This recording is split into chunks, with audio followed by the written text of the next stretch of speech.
Well, Amanda, with the storm, as you've mentioned, expected to bring these heavy winds and substantial rain, the National Weather Service and utility companies across our region are not only monitoring things now, but will continue doing so for the next few days. Local 44's Devin Bates joins us live in the newsroom with more about what they're looking at. Devin?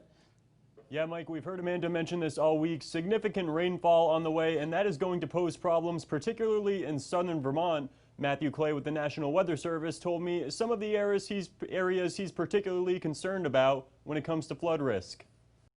We're going to see rivers across southern portions of central Vermont near and exceed flooding, their flood banks.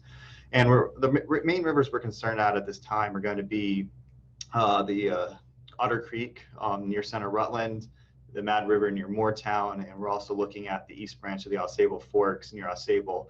A major factor driving that flooding, of course, is the several feet of snow in the ground throughout much of southern Vermont as temperatures climb above 50 degrees. I would say it's pretty rare to get the kind of snowfall that we got a week and a half ago, and then all of a sudden, with this event now 7, 8, 9 days later, we're going to melt all that away. Typically, we have these spring floods sometimes where we do get the melting at the higher elevations with rainfall, but not necessarily do we get a major snowstorm and then a week later we're melting it all pretty quick, or most of it, into the area waterways. That's pretty rare. The National Weather Service office in Burlington had been monitoring the potential for any sort of flash freeze event on the backside of the storm, but Clay said that risk has lessened as the forecast has come into focus. It's going to take some time for that cold air to bleed in. Initially, it looked like it was going to be quicker, but with that slower bleeding of the cold air, we should see at least the surface, like road surfaces, begin to dry out prior to the pavement temperatures dropping below freezing.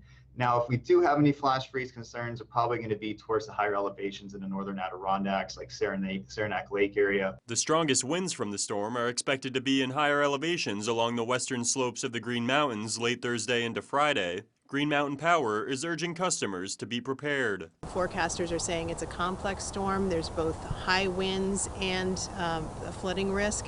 So be aware of the changing weather conditions, and if there is a downed line on your property, stay well away from it. Assume that it's energized and give us a call. Kristen Kelly with Green Mountain Power also told me people need to make sure that they have all their devices charged phone, flashlight, etc. in case they lose power. Live in the newsroom tonight, Devin Bates, Local 44 News. Devin.